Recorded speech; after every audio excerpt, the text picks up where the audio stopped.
जो मनु ने संविधान बनाया था, मनुस्मृति जो बनाई थी, उसके अकॉर्डिंग उस समय ब्राह्मण कोई भी अपराध कर देता था तो वो क्षम्य होता था, उसे दंडित नहीं किया जाता था। लेकिन सन 1860 में जब आईपीसी आई तो मनुस्मृति खत्म कर दी लॉर्ड मैकाले ने। तो अब आईपीसी के अकॉर्डिंग यदि जो कोई ऑफेंस करेगा वैसा उस हिसाब से दंड मिलेगा। तो ये दोबारा से मनुस्मृति लाना चाहते हैं। जितने भी ब्राह्मण हैं या क्षत्रिय हैं या बनिया हैं, यदि उनके लोग आ जाते हैं तो उन्हें माफ़ करने का काम सरकारों का काम है। सरकार अपने हिसाब से तोड़ मरोड़ लेती है, उन्हें माफ़ कर देती हैं। दूसरी बात, जो एससी या दलित है वो तो पहले भी दलित थे और आज भी दलित हैं, उनका यदि कोई मामला आ जाता है तो उन्हें पूरी सज़ा सुनाते हैं। इवन यहाँ तक कि वो यदि वो बाहर रहता है देश में तो गंदगी वही साफ करता है, सारी जितने भी सेवा के काम है वही करता है। यदि अंदर भी चला जाता है जेल में तो मालिश करने का काम कौन करता है कहीं बाहर से? तो मालिश जैन साहब की जो मालिश हो रही थी तिहाड़ जेल में, अंदर जितने भी दलित अक्यूज जो बना कर डाल रखे हैं इन्होंने छोटे छोटे अपराध के लिए, वहाँ पर वो कंबल धोने का काम कर रहा है, कंबल बिछाने का काम कर रहा है, मालिश करने का काम कर रहा है, सब्जी बनाने का काम कर रहा है, झाड़ू मारने का काम कर रहा है। यहाँ तक कि जितने गंदे से गंदे काम है वहाँ पर वो दलित ही तो कर रहा है। कोई वहाँ ब्राह्मण पहुँच जाए, जैनी पहुँच जाए, ठाकुर पहुँच जाए, बनिया पहुँच जाए, उससे थोड़ी काम कराएंगे इस तरह का। वहाँ भी दलितों पर काम किया जा रहा है और देश के अंदर यदि जेल से बाहर है तो वहाँ भी काम यही किया जा रहा है। इस समय दलितों की स्थिति देश में बहुत ज़्यादा बदतर हो चुकी है। अब बुरी तरह से उन पर काम किया जा रहा है और ना ही उन्हें पैसा दिया जा रहा है, उनकी मेहनत का पैसा भी नहीं मिल रहा। जो मकान बनाने का काम करते हैं, संसद से लेकर गली से लेकर संसद तक जितना भी सफाई मंत्री काम करते हैं, इनका कोई पैसा भी नहीं मिलता। वो बेचारे उन्हें मारने पीटने का काम भी ऊपर वाले लोग ही करते हैं साथियों। मतलब जेल में भी जातिवाद है बड़े पैमाने पूरी तरह से, जहाँ जाओगे पूरी तरह से जातिवाद फैला रखा है इस समय। और जब से बीजेपी गवर्नमेंट आई तब से और ज़्यादा जातिवाद हो गया देश के अंदर। हाई कोर्ट और सुप्रीम कोर्ट में जो जज बनते हैं कॉलेजियम से, वहाँ कौन सा टेस्ट पास होता है? कोई टेस्ट पास होता है? बताइए आप। जिस उम्र में 45 साल से लेकर ऊपर के जो जज हैं और 65 साल तक आप बैठे रहते हो, हैं, ये क्या तरीका है? आप, इनका दादा चीफ जस्टिस रहा, फिर उसका बेटा चीफ जस्टिस रहा, आज पोता भी चीफ जस्टिस है सुप्रीम कोर्ट में। भाई तुम्हारा ये 3-3 पीढ़ियों तक तुम्हारा ही राज रहेगा। पूरे देश में इस समय पूरी जनता कॉलेजियम के खिलाफ है। जितने भी गवर्नमेंट है सारी गवर्नमेंट कॉलेजियम के खिलाफ है। कॉलेजियम सिस्टम क्यों लेके आ रहे हो? क्या जज की नियुक्ति जज ही चुनेगा? ऐसा किसी भी लोकतांत्रिक व्यवस्था में, किसी भी दुनिया के देश में ऐसा नहीं है कि जज ही जज की नियुक्ति करेंगे। वहाँ सरकार ही जजों की नियुक्ति करती है और ये नियुक्ति सरकार द्वारा ही होनी चाहिए। कॉलेजियम सिस्टम खत्म होना चाहिए। और आज का जो मैंने पेपर पढ़ा है उस पेपर में यहाँ तक बोला है सुप्रीम कोर्ट ने कि आप RTI के तहत में हमारा प्रोसीजर भी पता नहीं कर सकते, हम किस जज को अपॉइंट कर रहे हैं, किस तरह से उसे अपॉइंट किया गया सुप्रीम कोर्ट और हाई कोर्ट में। नहीं, कोई नहीं होता, कमेटी नहीं, वो केवल 4 मोस्ट सीनियर जज वो ही भर्ती करते हैं कॉलेजियम सिस्टम में, और कोई नहीं करता। पैनल जाता है, सरकार को नाम देते हैं, बस वो बना के दे देते हैं कि ना जो आप जो राष्ट्रपति शपथ दिलाएंगे। ये कॉलेजियम सिस्टम का क्या मतलब है? जज क्यों करेंगे? 4 मोस्ट क्यों करेंगे? पहला जो नेशनल जूडिशल अपॉइंटमेंट कमीशन में 7 मेंबर थे, उसमें सीनियर मोस्ट जज भी थे, उसमें लॉ मिनिस्टर भी था, एक सोशल वर्कर भी था, उसमें सभी 7 लोगों को मेंबर बनाया था भाई उसमें। वो बिल्कुल कमेटी जेन्युइन थी, सही लोगों को वहाँ चुनना था। तो कॉलेजियम सिस्टम ये बिल्कुल गलत है। जज की नियुक्ति जज ही हो रही है, पूरी दुनिया में कहीं नहीं है ऐसा। SC OBC के क्या नीचे काम नहीं कर रहे क्या? आप बताइए ना।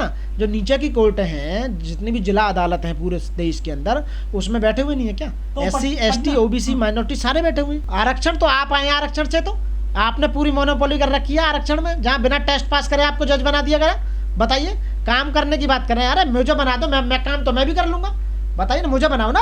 हाई कोर्ट में जस्टिस काम मैं करता हूँ, उसमें क्या है? सारा काम तो नीचे होता है, ऊपर तो अपील ही सुनी जाती है। बताइए ना, या रेट लगाई जाती हैं, वो तो हम भी कर लेंगे काम। जो भी LLB करा हुआ भारत का कोई भी नागरिक, जिसको कॉलेजियम चाहे उसे बना के, आप जो 10 साल जिसने प्रैक्टिस कर लिया हाई कोर्ट में, उसी को जज बना देते हैं। आप बताइए, तो औरों के नंबर क्यों नहीं आ रहे देश के अंदर? तुम्हारे ही अपने परिवार के लोगों के नंबर आ रहे हैं। तो इस तरह उंगली उठानी जरूरी है। मैं संपूर्ण देशवासियों से ये आपके चैनल के माध्यम से ये मैसेज देना चाहता हूँ कि इस बात का विरोध किया जाए। आप सड़कों पर उतरो सुप्रीम कोर्ट के खिलाफ कि सुप्रीम कोर्ट और हाई कोर्ट में जो जजों की प्रक्रिया है कॉलेजियम सिस्टम, ये खत्म होना चाहिए। सरकार पर दबाव बनाया जाए, नेशनल जुडिशल अपॉइंटमेंट कमीशन उसे दोबारा से बहाल किया जाए और सरकार एक्ट बनाए इस बात पर कि गवर्नमेंट के थ्रू ही जजेस बने जाएंगे। जजों की प्रक्रिया जजों के द्वारा ही अपॉइंट नहीं की जाएगी। ये बिल्कुल गलत है, सरासर गलत है।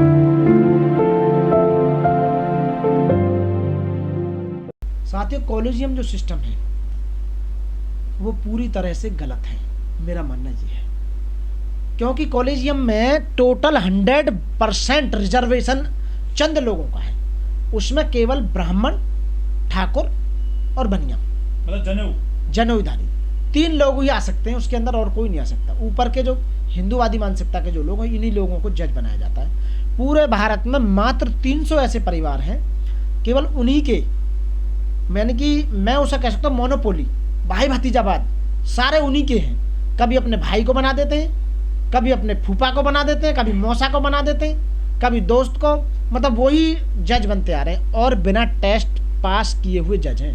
हाई कोर्ट सुप्रीम कोर्ट में कोई टेस्ट नहीं होता।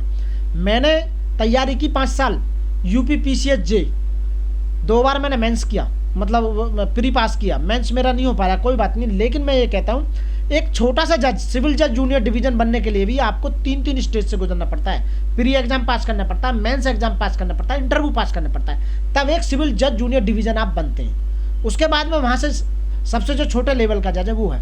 उसके बाद फिर आप HJS हाई जुडिशल सर्विस में हाई कोर्ट कंडक्ट कराता है, ये भी गलत है। उसके लिए कोई भी ऑर्गेनाइजेशन नहीं है, क्योंकि सिविल जज बनने के लिए तो पब्लिक सर्विस कमीशन जो है वहाँ से होती है। उसके बाद जो HJS है वो हाई कोर्ट कंडक्ट कराता है, अपने अपने को लेता है, वहाँ भी पार्शलिटी होती है। कम से कम HJS और PCS जे में टेस्ट पास करके वेल क्वालिफाइड लोग तो जाते हैं। LLB LLM और टेस्ट पास करने के बाद उनमें नॉलेज तो होती है। आप एक बात बताइए, जो मोदी सरकार ने 2014-15 में 124A आर्टिकल में चेंज करके जो अमेंडमेंट किया था इंडियन कॉन्स्टिट्यूशन में, नेशनल जुडिशियल अपॉइंटमेंट कमीशन जो बनाया था, वो बिल्कुल एकदम बढ़िया बनाया था। वो अब इन्होंने सुप्रीम कोर्ट ने उसे नल एंड वॉइड कर दिया। क्यों कर दिया? क्योंकि इनकी मोनोपोली खत्म हो रही थी, इनकी भाई भतीजावाद खत्म हो रहा था। आप बताइए, जब ये देखते हैं कि हमारे कॉलेजियम सिस्टम को खराब करने जा रहे हैं, तो जितने भी जस्टिस हैं, जिसने वो सरकार के फेवर में क्यों भाई देने लग जाते हो आप जजमेंट? तुम्हारी अपनी स्वायत्ता कहाँ खत्म हो गई? अपना विवेक कहाँ खत्म हो गया? सरकार के कहने पे काम करते हो, आप बताइए। और दूसरी बात, मुझे सरकार पे भी प्रॉब्लम आती है, जब ये आप करते हैं तो आपको महाभियोग इम्पीचमेंट की पावर है। सरकार राज्यसभा, लोकसभा और राष्ट्रपति तीनों में पास होकर इम्पीचमेंट के खिलाफ में उतार कर नहीं चलाया जाए जो भी जज या जिस तरह की जो प्रक्रिया को अपॉइंट किया जा रहा है। यदि किसी के परिवार में दादा को भी बनाया, बाप को भी बनाया, पोते को भी बनाया, परपोता भी बनेगा, अरे 4 पीढ़ी एक ही सीट पर विराजमान है, औरों का तो नंबर ही नहीं आ सकता इस तरह से। तो हम जैसे जो गरीब लोग हैं, SC हैं, ST हैं, माइनॉरिटीज हैं, उनका रिप्रेजेंटेशन कहाँ गया? काबिल नहीं है ना। काबिल क्यों नहीं है? पूरे काबिल है, क्यों नहीं काबिल? जज बनने के LLB पास चाहिए ना। तो हम तो LLM है, हम क्यों नहीं है भाई? एग्जाम पास कर पाए आप? अरे एग्जाम ही नहीं होता ना उसमें, कॉलेज में एग्जाम नहीं होता, हाई कोर्ट सुप्रीम कोर्ट में कोई एग्जाम नहीं होता। अनुभव होता है ना। हाँ, तो हमें तो 20 साल का अनुभव है जजमेंट देने का। हाँ, जजमेंट क्यों? 1 महीना में जजमेंट लिखना सीख जाता है, उसमें क्या परेशान? ट्रेनिंग नहीं होती क्या? आप बताइए, बनाओगे तो क्यों, क्या नहीं हो सकता बताइए? एक LLB करा हुआ आदमी, वो भी तो LLB करा हुआ है, जैसा कॉलेज में बैठा रखा है जिस जज को, वो कौन सा बताइए? हमारे तो लोग PhD तक भी है, गोल्ड मेडलिस्ट तक भी है, उन्हें क्यों नहीं बनाया जा रहा बताइए आप? देश में बहुत सारी ऐसी समस्याएं हैं जो अनटच हैं, अभी तक छू ही नहीं गई हैं। एक वो ही नहीं है, बहुत सारी समस्याएं। आदिवासियों की ज़मीन छीनी जा रही है, छीन कर उन्हें जो इंडस्ट्रियलिस्ट हैं उनको दी जा रही है, वो समस्या नहीं है क्या? लोगों को आर्टिकल 21A में शिक्षा का अधिकार है, 21A राइट टू एजुकेशन, उसमें लोगों को शिक्षित नहीं किया जा रहा, शिक्षा नहीं दी जा रही है। 20 करोड़ लोग भूखे सो रहे हैं रात को, वो क्यों भूखे सो रहे हैं आप बताइए?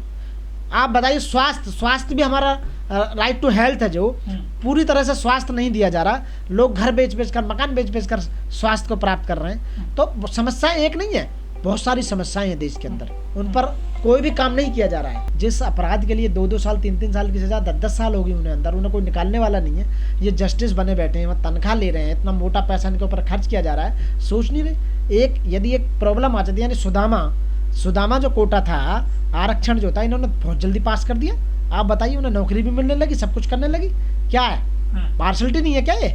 आप बताइए, अपने लिए सब कुछ कर लो, देश के गरीबों के लिए, SCओं के लिए, STओं के लिए, माइनॉरिटीज के लिए, मुस्लिमों के लिए, बौद्धों के लिए, सिखों के लिए, आदिवासियों के लिए, उनके लिए कुछ नहीं? उनका देश नहीं है क्या? उनके बच्चे नहीं है, उनके परिवार नहीं है, उनका कोई योगदान नहीं रखा देश को आज़ाद होने का? आप बताइए।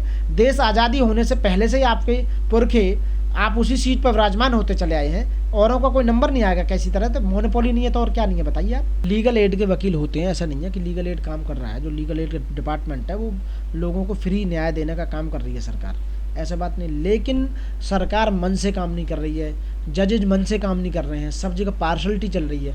आप धर्म और जाति देखकर जहाँ जजमेंट होते हैं कोर्टों में, धर्म और जाति देखकर FIR होती है लोगों पर, धर्म और जाति देखकर लोगों की सुनवाई होती हो। हमारे 3 पिलर हैं सरकार के, न्यायपालिका, व्यवस्थापिका और कार्यपालिका, तीनों में जो बैठे हुए हैं जितने भी सुप्रीम जो ऑफिसर्स हैं वो जाति और धर्म देख कर बात। यदि मुसलमान को भी आ जाता अच्छा मोमडन है, उसे तो समझ लो कि उसको तो ये समझते हैं कि आतंकवादी आगे दिखे, SC ST है, अच्छा अरे अम्बेडकरवादी और बौद्धिस्ट है, इन्हें भी सालों में पकड़ो। मतलब स्थिति इतनी खराब है कि जाति और धर्म देखकर काम होता है। यदि आप सुप्रीम जाति से हैं तो आपका काम आंख बंद करके कर दिया जाएगा। वो क्या था वही तो था, पहले यहाँ खुल कर कहने वाला कोई नहीं है। यदि आप ज़्यादा खुल कर बोलवाओगे या ज़्यादा खुल कर कुछ कहोगे, आपके खिलाफ ही कार्रवाई शुरू हो जाएगी। ये कल को मेरे खिलाफ भी कार्रवाई शुरू कर देंगे कि ये ज़्यादा बोलता है। बातों को उजागर, जब देश में सच्चे और ईमानदार लोग जो काम करने वाले हैं वो मौन रहने लगें और बेवकूफ़ बोलना शुरू कर दें या वो अपनी चलाने लगें, तो उस देश का पतन होना बहुत जल्दी शुरू हो जाता है। ऐसे ही व्यवस्था परिवारों पे भी डिपेंड करती है। जिस परिवार में एक अक्लमंद आदमी चुप रहने लगता है और बेवकूफ़ की चलने लगती है तो उस परिवार का पतन शुरू हो जाता है। देश के अंदर ऐसा ही चल रहा है। जो वास्तव में काबिल तारीफ है या जो काबिल है, जो इंटेलिजेंट और जीनियस है, जो क्रीम है, उसे मौका नहीं मिलेगा और बेवकूफ़ लोगों को मौका मिलेगा तो समस्या ऐसी ही आएगी। 135 करोड़ का देश, व्यवस्था तो खराब होनी है। आप तरीके से काम नहीं कर रहे, पार्शलिटी से काम कर रहे हैं, धर्मवाद को बढ़ा रहे हैं, हिंदू मुस्लिम को बढ़ा रहे हैं, जाति देखकर आप सारा काम कर रहे हैं। तो समस्या क्या है? जाति और धर्म, इनके दिमाग में इंसान नहीं घूम रहे। यहाँ इंसान, यहाँ मनोज कुमार नहीं घूम रहा, यहाँ पत्रकार महोदय नहीं घूम रहे। वो हिंदू है, ये मोमडन है, ये पारसी है, ये सिख है, ये ईसाई है, ये जैनी है। मतलब इतनी, ये सब लोग गुप्ता जी हैं, वो वर्मा जी हैं, नाम ही नहीं है, नाम नहीं, इंसानियत नहीं घूम रही। लोग यहाँ जाति और धर्म घूम रहा है। आप बताइए सफाई का काम पूरे देश में दलित ही क्यों करते हैं भाई? जेल में भी और बाहर भी केवल दलित ही करते हैं। कोई ब्राह्मण, ठाकुर, बनिया रोड पर झाड़ू लगाता आज तक नहीं देखा, लैटरिन उठाता आज तक नहीं देखा, कचरा उठाता आज तक नहीं देखा। क्यों भाई? ये 100% उन्हीं का काम है, तुम्हारा काम नहीं है क्या? तुम नहीं करोगे इस देश में? यानी जितना सेवा का काम है, जितना छोटा काम है, वो सब इन्हीं लोगों को दिया जाएगा, SC ST OBC माइनॉरिटीज को ही है। आप केवल पद पे ही बने रहोगे। एक बार जो पद पे बैठ जाता है उतरने का नाम नहीं लेता। जेल की सच्चाई ये है, दिल्ली की जो जेलें हैं वो केवल इस समय पैसे का, रिकवरी का एजेंट की फैक्ट्री खुल गई है। वह सारी सुविधाएं मिलती हैं। जितने भी वह बदमाश और जितने भी आपराधिक लोग रहते हैं वो आकर हमें बताते हैं आकर कि वहाँ आप कुछ भी ले सकते हैं। वहाँ पीने का, खाने का, सोने का, लेने का जो चाहे हो आप वो ले लीजिए। फ़ोन पे बात करने चाहे फ़ोन पे बात कर लो। नशे से सारे संबंधित वो वहाँ ले लो। जैसा खाना चाहो, टॉप लेवल का खाना खाना या नीचे का खाना खाना, वो ले लो। केवल पैसा दे दो, पैसा। वहाँ एक जो ना एक जेल सुप्रिटेंडेंट क्या 5-5, 10-10 लाख रुपए महीने कमा रहा है। पैसा कहाँ से आ रहा है वो है? इनके घरों में 30-30 करोड़ की प्रॉपर्टी है। आप बताइए क्या कर रहे हैं? जेलों में केवल धंधे चल रहे हैं, बिजनेस चल रहे हैं। वहाँ से लेकर ऊपर तक जा रहा है। जो जेल मंत्री है वहाँ तक पैसा जा रहा है, सरकार तक पैसा जा रहा है। एक जेल से पैसा उगाने का काम कर रहे हैं। क्या काम है आप नहीं जानते क्या? सरकार जानती नहीं है क्या? आंखों को तरह एक जज बैठा रहता है, उसके नीचे जो पेशकार होता है चुपदेसी 150 रुपये ले लेता है। पता नहीं जज है क्या कि नीचे से पैसे ले रहा फाइल पे? क्यों ले रहा भाई? एक अंगूठा लगाने वाला, एक जमानती का जो अंगूठा लगाता है वो 100-200 रुपये ले रहा है। क्या भ्रष्टाचार नहीं है? सबसे पहले जिस कोर्ट भ्रष्टाचार की कोर्ट है, CBI कोर्ट है और जितनी भी कोर्ट है जहां भ्रष्टाचार का केस चल रहा है वहीं भ्रष्टाचार शुरू हो रहा है। उसी के नीचे रिश्वत ली जा रही है। आवाज़ लगाने वाला 100 रुपये ले रहा है। आप बताइए फाइल को वहाँ पहुँचाने वाला 100 रुपये ले रहा है। भ्रष्टाचार तो कोर्ट से शुरू हो रहा है। एक MLA एक छोटा सा काम कराने के लिए अपने यहाँ जितना फंड आता है उसमें ठेकेदारों से कमीशन लेता नहीं है। एक जब बाद में पुल गिर जाता है तो बाद में ढूंढते फिरते हैं। एक सड़क 6 महीने नहीं चलती है, सड़क टूट जाती है, उसमें घटिया क्वालिटी का माल लगता नहीं है क्या? किसको नहीं पता बताइए यार? रिश्वत क्यों ली जा रही है? पैसा क्यों लिया जा रहा है? ये भाई इन्हें इसलिए लिया जा रहा है, इन्हें सब कुछ चाहिए। कई मकान चाहिए, घर चाहिए, कोठी चाहिए, बंगला चाहिए, विला चाहिए, फार्म हाउस चाहिए, गाड़ी चाहिए, 10-10, 12-12 गाड़ी चाहिए। विदेश में इनके पैसा जमा है, घूमने को, यात्रा में इनको चाहिए। इनको ये इनका पेट जग गया, इनकी साली को, साड़ू को, जीजा को, जीजी को, बहन को, भतीजी को, सबको पैसा चाहिए, सबको घर चाहिए। भ्रष्टाचार कहाँ से शुरू होता है? यहीं से उनकी इच्छाएं पूरी करने के लिए आदमी भ्रष्टाचार करता है। फिर ये सारे भ्रष्टाचार की जड़ है। इसलिए देश हमारा कामयाब नहीं हो पा रहा है।